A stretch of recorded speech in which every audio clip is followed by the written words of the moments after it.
Hello everyone, I am starting with fourth unit है aberrations. Aberrations मतलब क्या है? तो जैसे लास्ट यूनिट में, थर्ड यूनिट में हमने डिस्कस किया था पैरेक्सियल रेज। पैरेक्सियल रेज यानी कि जहाँ पे साइन थीटा और टेन थीटा को हम क्या कर सकते हैं, थीटा ही लिख सकते हैं। तो साइन थीटा और टेन थीटा यहाँ पे थीटा लिख सकते हैं। लेकिन जो प्रैक्टिकली भी क्या ऐसा होता है, जैसे मान लिया कि कुछ कोई इंस्ट्रूमेंट है, मान लिया टेलीस्कोप है या माइक्रोस्कोप है, तो टेलीस्कोप या माइक्रोस्कोप का अपर्चर जो है, ऑब्जेक्टिव लेंस है, वो बड़ा रखा जाता है।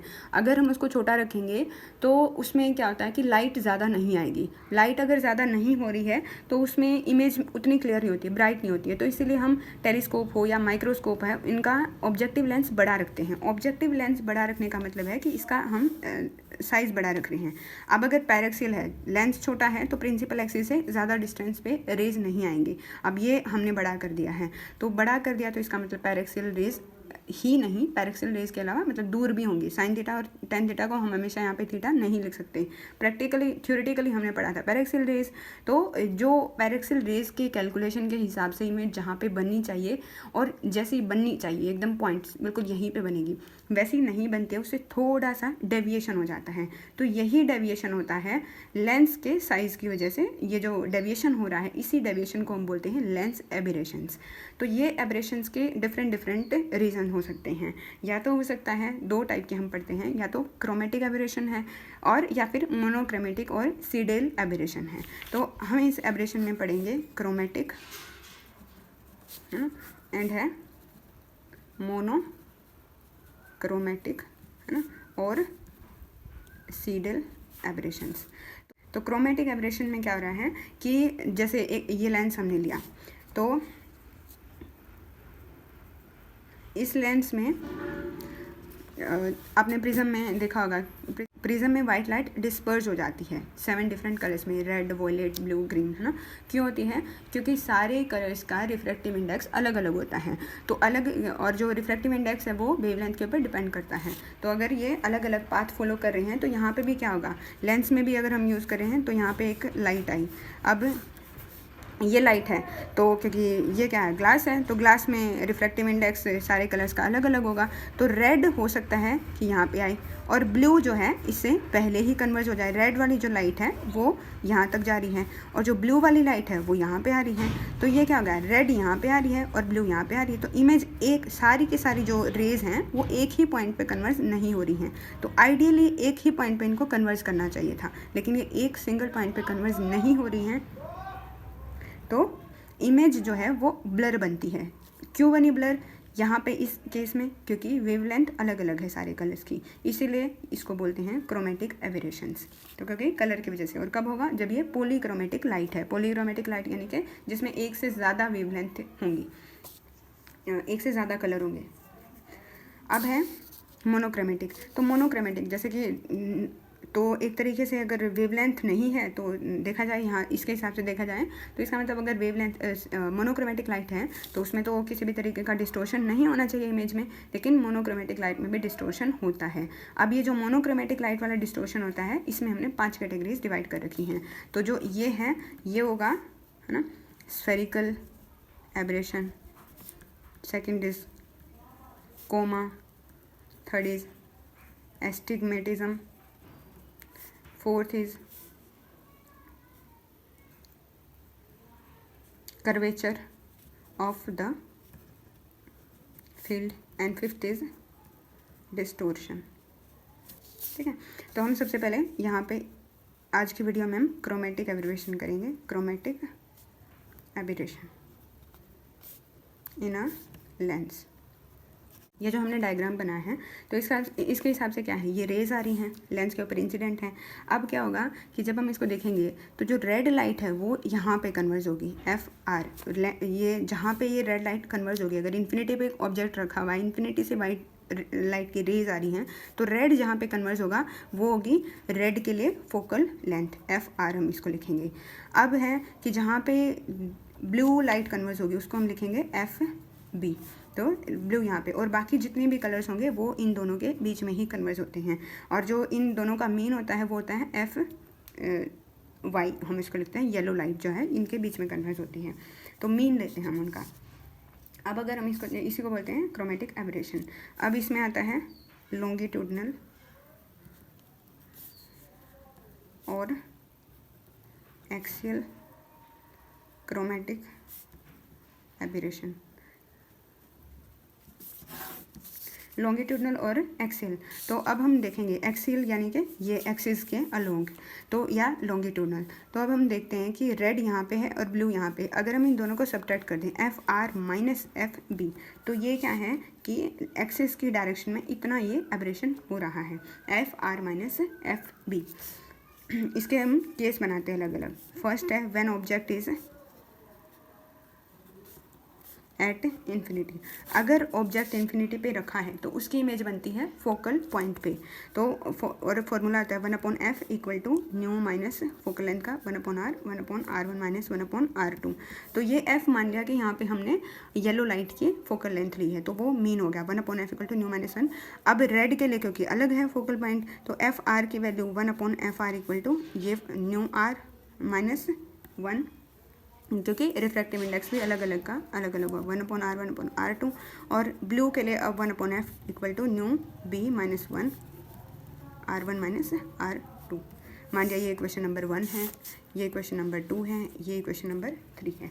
तो अगर हम इक्वेशन नंबर 2 और 3 को सब्ट्रैक्ट करते हैं तो 1/f b minus 1/f r equal to nu B minus nu r into 1/r1 minus 1/r2 आ जाएगा। तो पर अगर हम इक्वेशन नंबर 1 से देखें तो 1/r1/r2 की वैल्यू कितनी आ रही है 1/r1 माइनस 1/r2, इसके न्यू माइनस 1 नीचे आ जाएगा, यह आएगा 1/f into nu minus 1।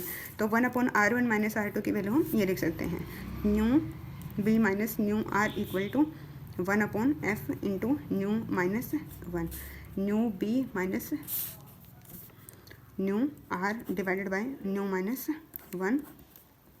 1/f, ये आ गया। तो इसको हम लिखेंगे F R minus F B divided by F B into F R. अब देखिए कि जैसे हम जीपी में लिखते हैं तो जीपी में क्या लिखते हैं, मान लिया कि एक ये है ए बी सी है, तो जीपी में क्या होता है ए इंटू सी क्या होता है, ये बी स्क्वायर के इक्वल होता है। सिमिलरली यहाँ पे भी जब ऑब्जर्वेशन की गई तो ऑब्जर्वेशंस के हिसाब से अगर हम इसको चेक करते हैं तो F B into F R की वैल्यू जो मीन है, तो ये एफ बी है और ये है एफ आर, बीच में है इनका एफ मीन येलो लाइट के लिए फोकल लेंथ। तो F B into F R जो है एफ स्क्वायर के मीन वाली के मीन फोकल लेंथ के स्क्वायर के इक्वल होता है। तो F B into F R को हम एफ स्क्वायर लिख सकते हैं, F R minus F B divided by F square equal to nu B minus nu R divided by nu minus 1/f। तो ये एक f बचेगा, एफ R minus F B equal to बन गया F into nu B minus nu R divided by nu minus 1। अब ये जो nu B minus nu R divided by nu minus 1 है, इसको बोलते हैं dispersive power of material of lens, और इसको हम लिखते हैं ओमेगा से। तो ये बन गया ओमेगा इंटू एफ।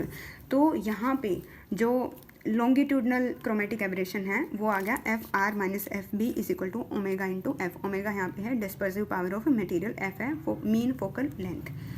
तो ये तब है जब ऑब्जेक्ट इन्फिनिटी पे रखा हुआ है। सेकेंड केस, जब ऑब्जेक्ट फाइनाइट डिस्टेंस पे रखा हो।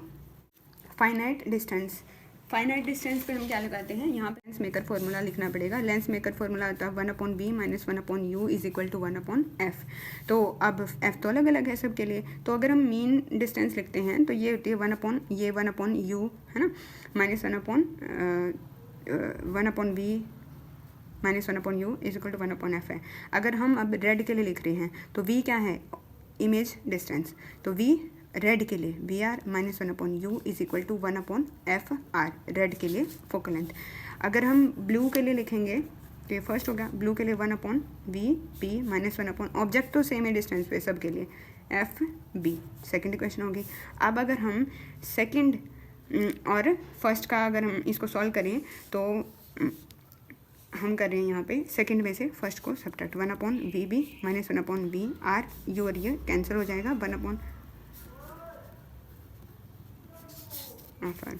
तो ये बनेगा V R minus V B divided by V B into V R equal to F R minus F B divided by F B into F are.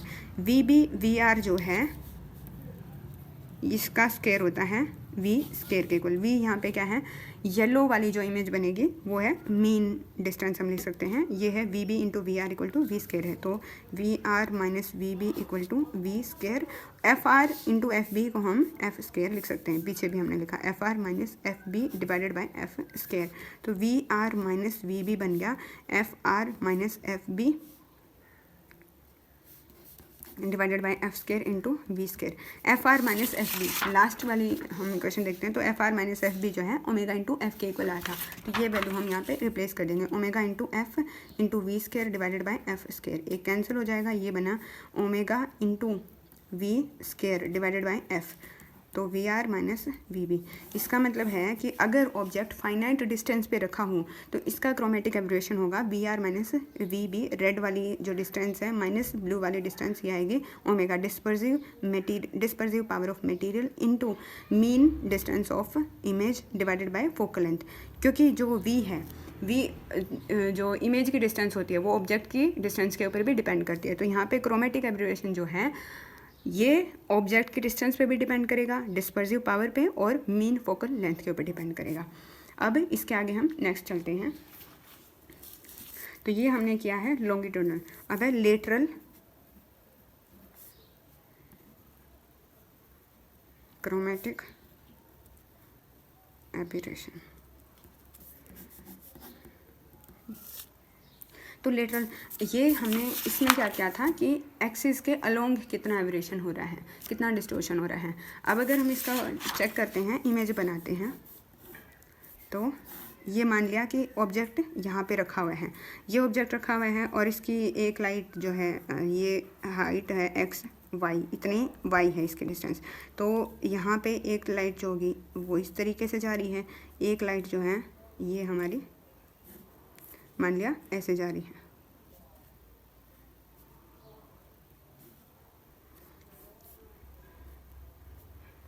दूसरी जो है, तो ये है, तो जो लाइट जो रे है प्रिंसिपल एक्सिस के पैरेलल चलती है, वो रे जिस पॉइंट पे एक्सिस को कट करती है वो होता है फोकल लेंथ। तो ये होगी, अगर ये ब्लू है तो एफ बी की फोकल लेंथ, और ये होगी एफ। ये जो इमेज बन रही है ब्लू वाली इमेज यहाँ पे बन रही है और रेड वाली इमेज यहाँ पे बन रही है। तो ये मान लिया एक्स आर है, ये मान लिया इसको कट कर रही है एक्स बी है, और इसकी हाइट जो है ये है वाई बी और ये है वाई आर। तो जो रेड वाली इमेज की हाइट होगी वो होगी एक्स आर वाई आर, और जो ब्लू वाली इमेज की हाइट है वो है एक्स बी वाई वाई 2। अब अगर हम इसके साइज़ की बात करें, मान लिया इसको हम कर रहे हैं वाई आर से डिनोट और इसको हम कर रहे हैं वाई बी से डिनोट। तो अब रेड और वाई में कितना, रेड और ब्लू में जितना डिफरेंस होगा उसको हम बोलते हैं, और ये क्या है हाइट की ऊपर है ना, हाइट में जो डिफरेंस है। तो ये है Y R minus Y B. ये जो इमेज है, इमेज की हाइट में भी फ़र्क पड़ रहा है। तो इमेजेस की हाइट ब्लू और रेड जो हैं ये एक्सट्रीम पॉइंट्स हैं। तो इन दोनों की हाइट में जितना डिफरेंस है इसको हम बोलते हैं लेटरल क्रोमेटिक एब्रिविएशन। और जो मैग्नीफिकेशन है वो होता है magnification equal to F divided by F plus U. तो ये जो मैग्नीफिकेशन है वो फोकल लेंथ के ऊपर डिपेंड कर रहा है। यहाँ पे एफ है येलो लाइट की फोकल लेंथ और यू है ऑब्जेक्ट की डिस्टेंस। तो ये जो है मैग्नीफिकेशन है अलग अलग वेवलेंथ का अलग अलग होगा। तो रेड का मैग्नीफिकेशन कुछ और होगा, येलो का अलग होगा, ब्लू का अलग होगा। तो मैग्नीफिकेशन भी डिफरेंट है, प्लस हाइट भी डिफरेंट है। हाइट्स का डिफरेंस, रेड की हाइट माइनस ब्लू की हाइट, ये है lateral chromatic abbreviation. That's it.